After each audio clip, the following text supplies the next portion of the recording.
opening the box up, which is difficult with one hand on the camera, but let's see if we can get it without ripping it too bad. These are the Speedhut gauges they ordered for the Sunbeam Tiger, and see if we can get a closer shot on some of these. Maybe get a little zoom in.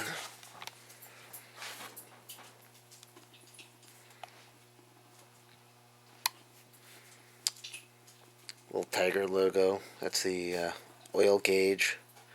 Interesting choice in how they do the dial for the larger gauges. It's not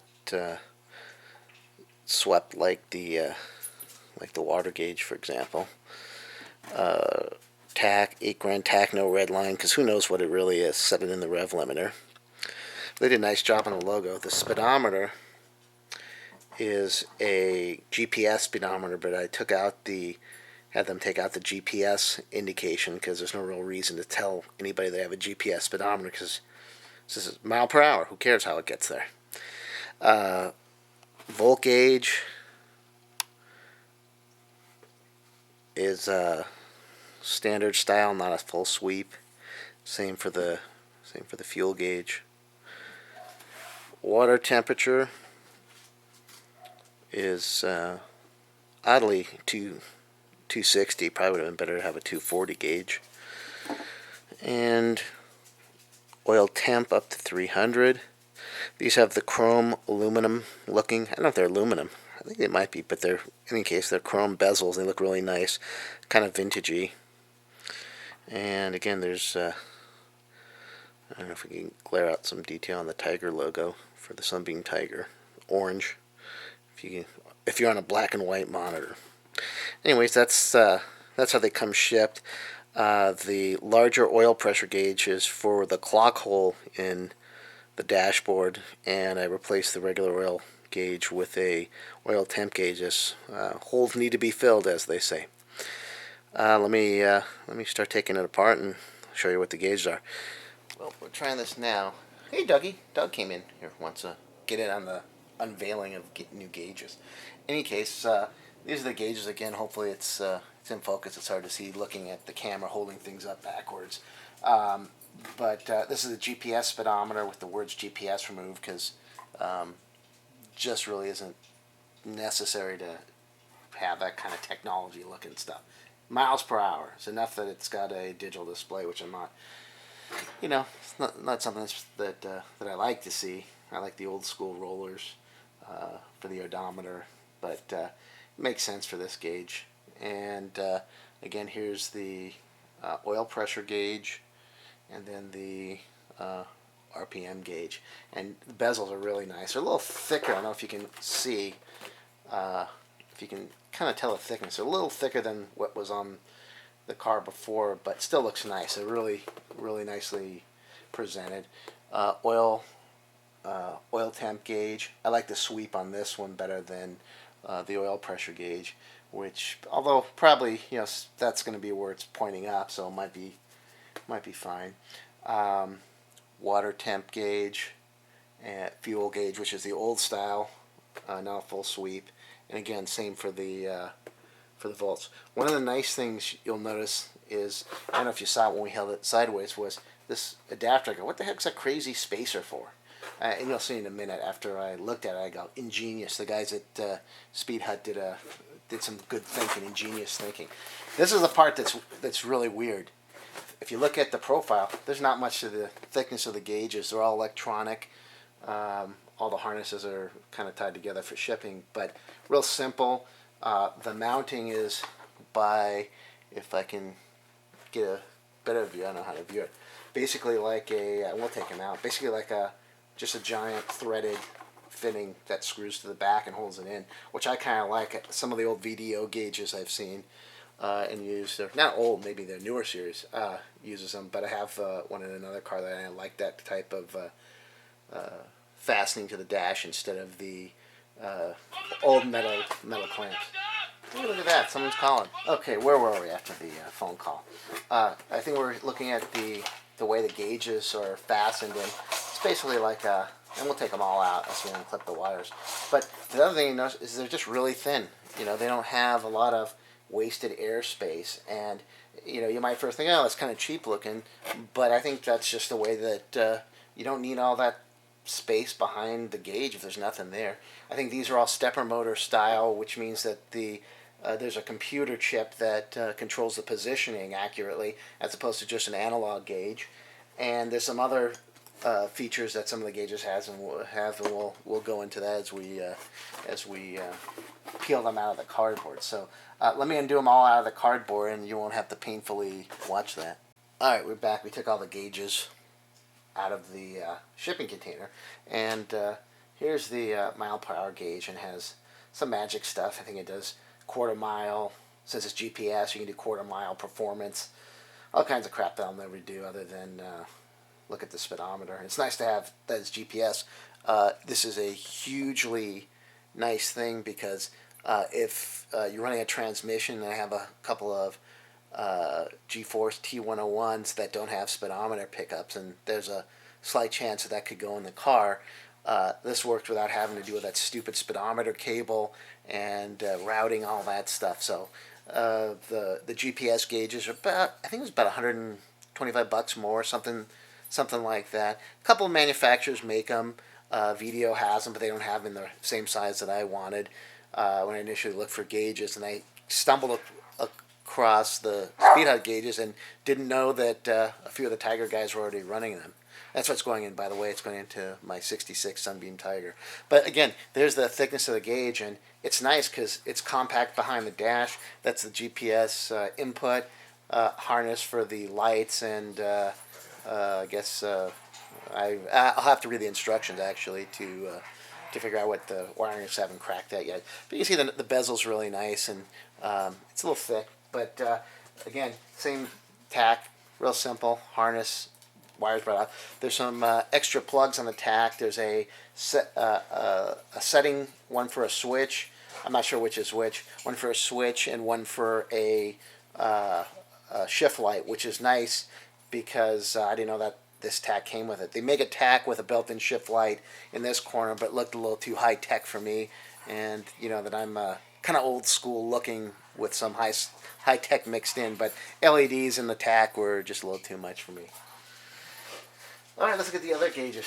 These look a little bit thicker when you pull them out of the cardboard and take the ring. Again, you can see hopefully I'm in focus, the threaded part that attaches the gauge, and it just threads on right to the back. Again, that's the volt gauge, and nice traditional looking face on that. The oil gauge is kind of interesting.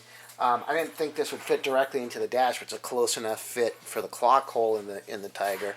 And one of the things I noticed was they were smart and used the same size ring for the for all the gauges. So all the gauges use the same size ring. So conceivably, with a little work, if you had a dash that couldn't quite fit the small gauge, you could still kind of get it on there. You'd have to do something with the little bit of recess, or just in my case, it's a wood dash, so it's not going to be too bad. Just router it out a little bit. But you could probably squeeze in a couple of the larger gauges without too much trouble. Interesting feature. I don't think it was intended or anything, but I just like the idea that they keep parts consistent across all the gauge lines. Some of the other thing that's interesting to know, and actually we'll just use this one because I have it handy. The gauges are backlit, as is the pointer, but it's not by LED or conventional incandescent light. It's got a fluorescent backlight, much like an old LCD display or something. I guess would have those, or something similar, where you need a high voltage source to drive it. But they give you that, so not to worry. But each gauge has the backlight, and you can pick every aspect to customize the gauge you want: font color, font shape, ticks in the annular rings for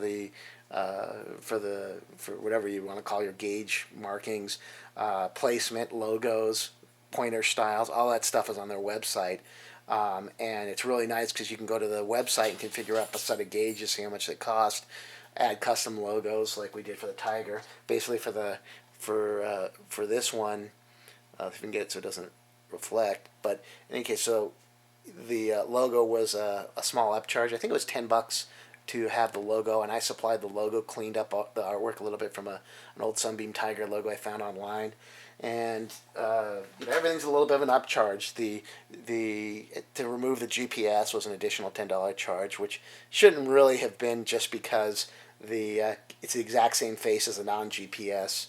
But in the grand scheme of things, I'm very happy with what I've seen so far. The artwork looks nice.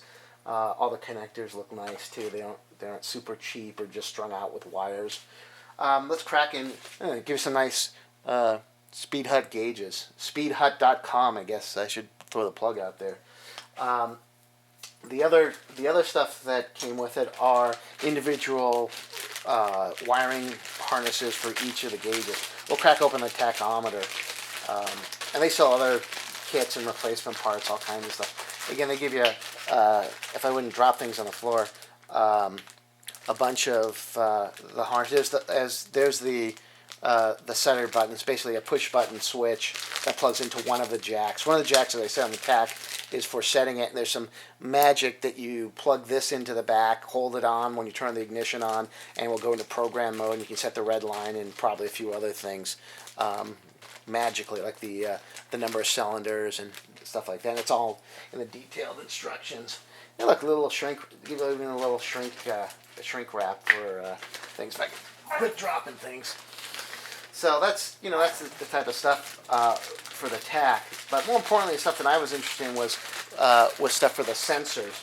And let's take a look at the temperature sensor, because these come with the gauges, and these are kind of important for your project. And I'm doing this for a small block Ford. But one of the things that I immediately liked was that they didn't give you that one wire sensor. They give you a nice sensor with a Packard, I guess they're still Packard or whoever bought them out, MetroPack connector, which are nice because they're generally waterproof. They're really durable. They don't pop out. And this is probably one of the nicer things I've seen that a gauge company gives you instead of the crappy one-wire one.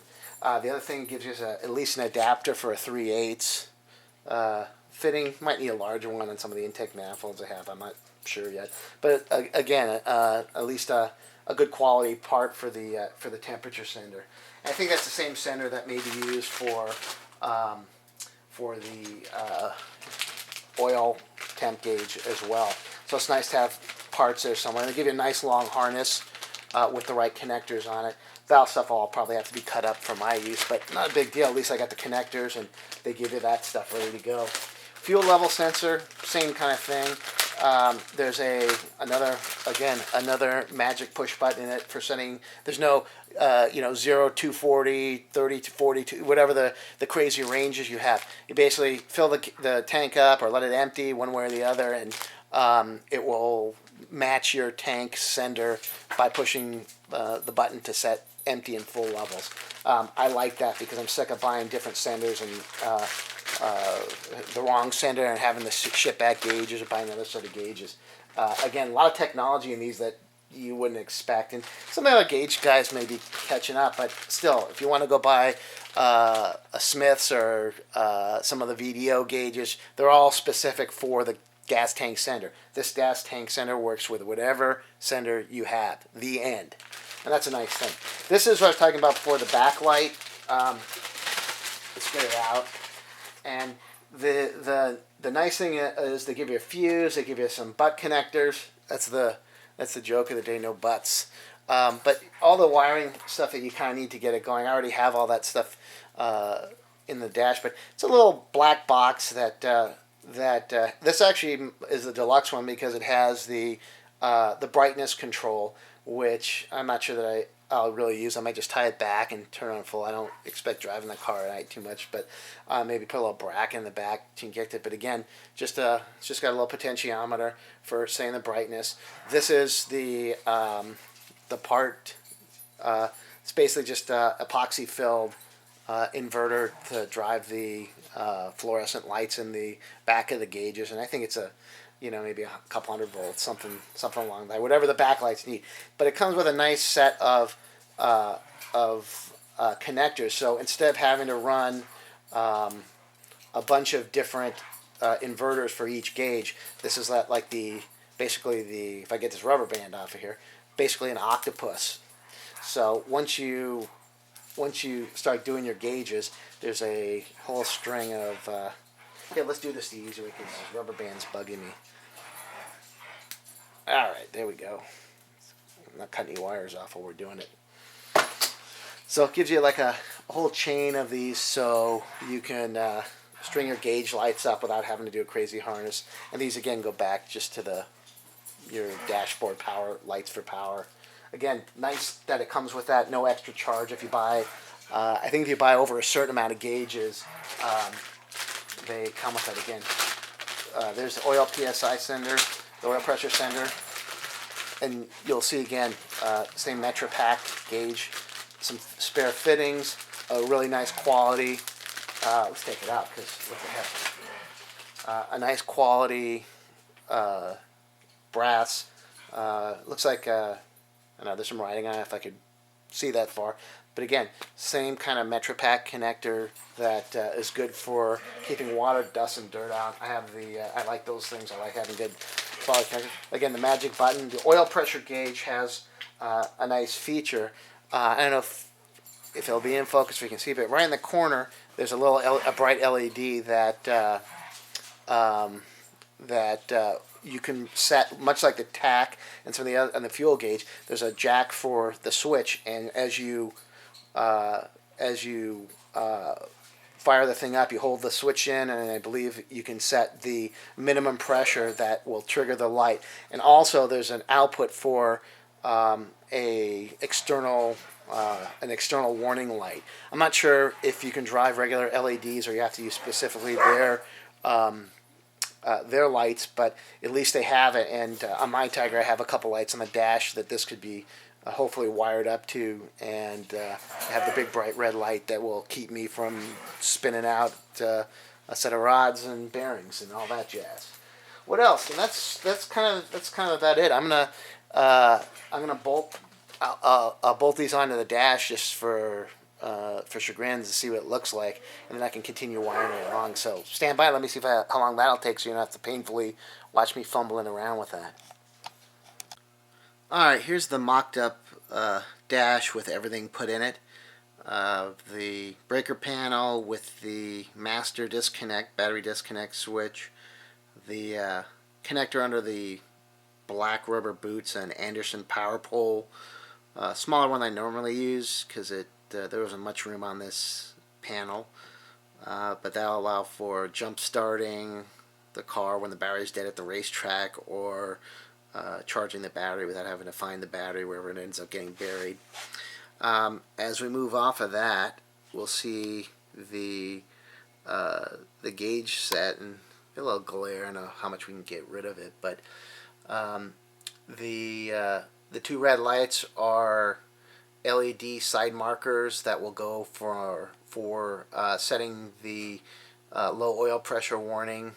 So if I lose a pump or who knows what, bearings or whatever, instead of frying the motor, at least there's a bright dummy light for the dummy driver to notice that something's gone haywire in case he's not looking at the gauges. The hole right next to the glove box panel is that's the spot that will be used for the fire pole for the halon system, and hopefully it's not too far away from the driver's seat with the harness on that I won't have any problems reaching it. If it is, then I'll have to move it, because that's something you want to have in reach with buckled in and strapped in. Gauges are in this section is the water temp. Get a look closer on that. I like that look. It's a nice gauge. Oil pressure, kind of interesting. I don't like the sweep as much as the smaller one, but it actually probably end up being straight up, which is a good, easy view. And then there's the oil temperature gauge. Again, switches underneath that is panel lights, which British have to have a different switch for panel lights, I guess. I don't know. I don't judge. Well, I do, because their wiring is crap, and it's all going away, and then we'll rewire it with some regular stuff that's better. Light switches, basically I'll have a parking light position and a headlight position. Straight up is off. That switch is unused. I don't know what I'm going to do with it. Something. The red indicator under the water temp gauge is a spare right now.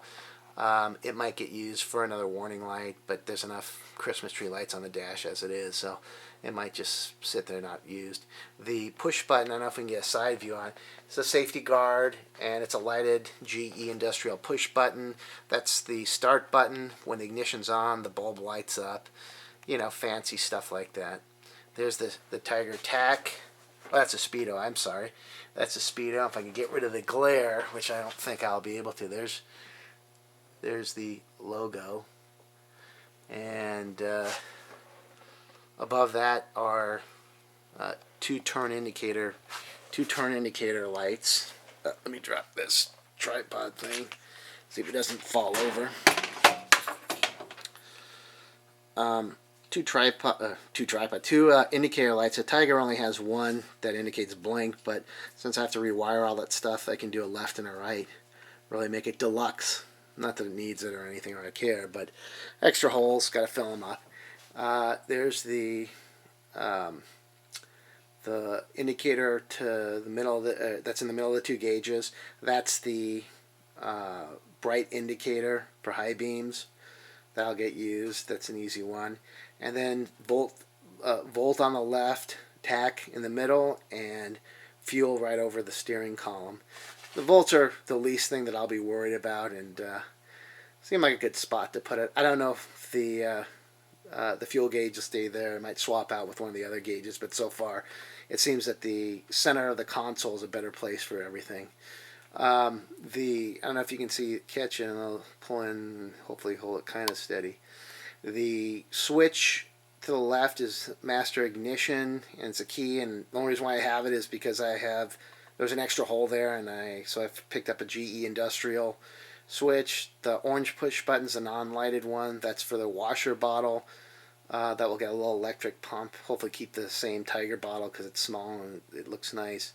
And then the wiper switch, which again is a twist, two-position twist switch. And I think that's the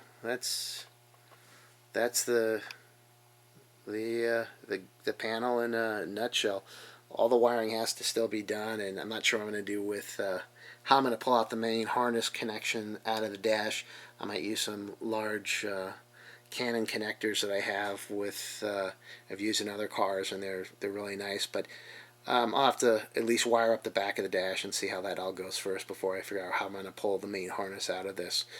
Most of the stuff that was in the car is done up in this part of the dash in the circuit breaker section, so there's no stupid 230 amp fuses running the whole car. Everything gets an individual breaker that needs it, and hopefully that'll clean up all the smoky, melty wires that were once under the dash, and make it a little bit safer from that perspective. But that's the dash. Hopefully we can get on with the next phase of it and start wiring this whole thing up and keep moving forward. More stuff at my website, gtsparkplugs.com, and you have to search for the Tiger stuff. And there's so much stuff up there, it's getting hard to find, but drill around in the site and you'll find it. Not great for mobile sites, for mobile phones, but do it on a desktop. Too much information, as you might expect. Anyways, and then throw out to Speedhut again for the super nice gauges and a really nice quality product that they put out. Not super inexpensive, not super expensive, cheaper than the Tiger gauges that I sold, but not the cost of some El Cheapos that you might find online. These are really nice high-tech gauges with every bit of it customized to your look and feel. Anyways, that's it. Enjoy and get your projects done.